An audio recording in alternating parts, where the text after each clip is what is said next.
D'alerte de la SENCO sur la situation préoccupante de la rentrée scolaire 2021-2022.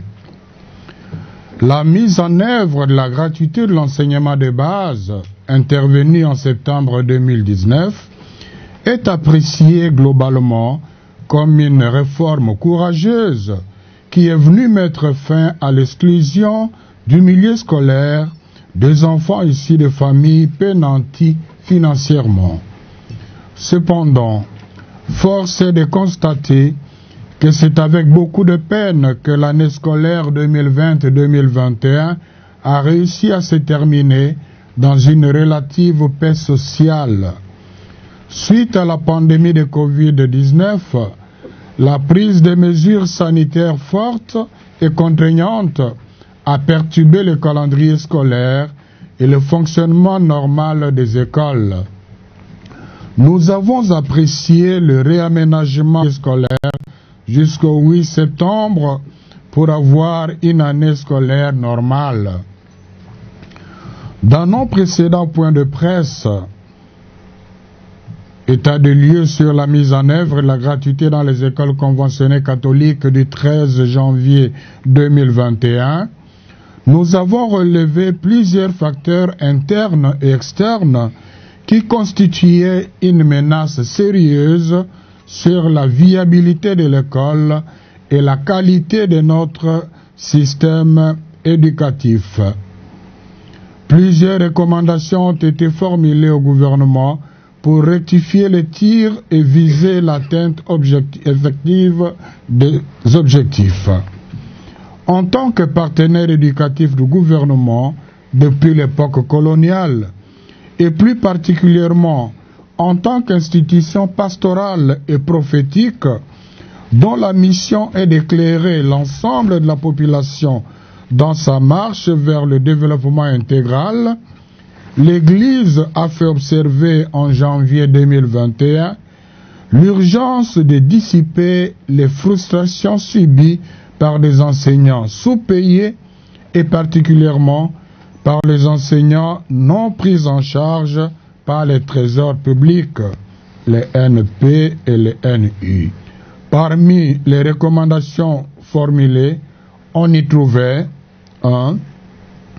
Une rémunération décente pour tous les enseignants, y compris les NP et les NU. 2. Le financement correct du fonctionnement des écoles et des bureaux gestionnaires. 3. La réforme du SECOPE en vue de garantir la traçabilité et la transparence des fonds mis en place des concertations impliquant les gestionnaires pour l'évaluation et l'amélioration de la prise de décisions en rapport avec la gratuité. 5. La construction et la réhabilitation des infrastructures scolaires. 6. Les réformes essentielles qui pourraient faire des économies pour financer la gratuité, notamment la carte scolaire et la rationalisation des bureaux gestionnaires. Par contre, jusqu'au moment de la rentrée scolaire 2021-2022, en ce mois d'octobre, la SENCO a constaté qu'aucune de ces recommandations n'a été suffisamment prise en compte par le gouvernement. Que la situation qui prévaut actuellement dans les écoles conventionnées catholiques relève uniquement de la responsabilité du gouvernement et non des enseignants des écoles conventionnées catholiques. En effet, une récente enquête réalisée dans 19 provinces auprès d'un important échantillon de nos écoles mécanisées montre qu'au niveau primaire, il subsiste encore 1505 enseignants impayés, NPNU, sur un total de 7757 agents, soit 14%. Et au niveau secondaire, on relève 2306 enseignants impayés, NPNU, sur un total de 6781 agents, soit 34%. Extrapolé à toutes les écoles, cela fera un nombre très important de NP et de NU. La gratuité est un droit constitutionnel. Pour la SENCO, elle est donc irréversible et non négociable. Mais seulement, cela n'est possible que si les réformes nécessaires se mettent en place et les moyens financiers conséquents. Il est hors de question que la gratuité de l'enseignement de base repose sur l'exploitation des enseignants. Il est urgent que le gouvernement se penche sur toutes les questions de fond soulevées, aussi bien par la politique et la gratuité que par le processus global de gouvernance du secteur éducatif. C'est une priorité et une urgence pour l'avenir de notre jeunesse. L'organisation des états généraux de l'enseignement primaire, secondaire et technique pour évaluer sans complaisance notre système éducatif offrirait un cadre idéal pour cela.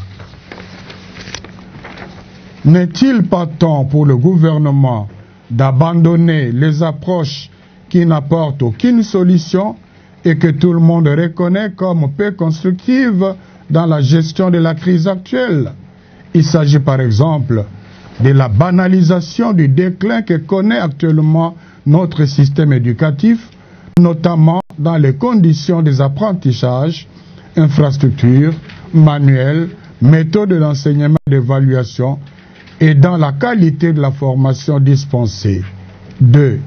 La politisation du mouvement de grève actuel qui ne découle que du sous-financement de l'éducation, des dirigeants et non du refus de la gratuité par les réseaux conventionnés catholiques.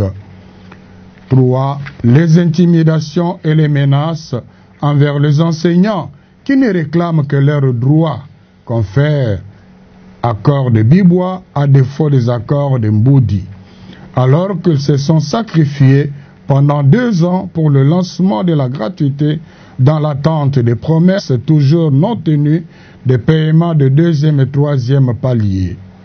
4. La gestion abusive des écoles et d'enseignants qui fonctionnent régulièrement. Quoi qu'il en soit, la SENCO réitère sa disponibilité à accompagner la mise en œuvre effective et réaliste de la gratuité de l'enseignement de base, pour autant que le gouvernement suive les enseignants qui ont des conditions de rémunération décentes et aussi pour les élèves dont le droit à une éducation de qualité est actuellement en souffrance. Je vous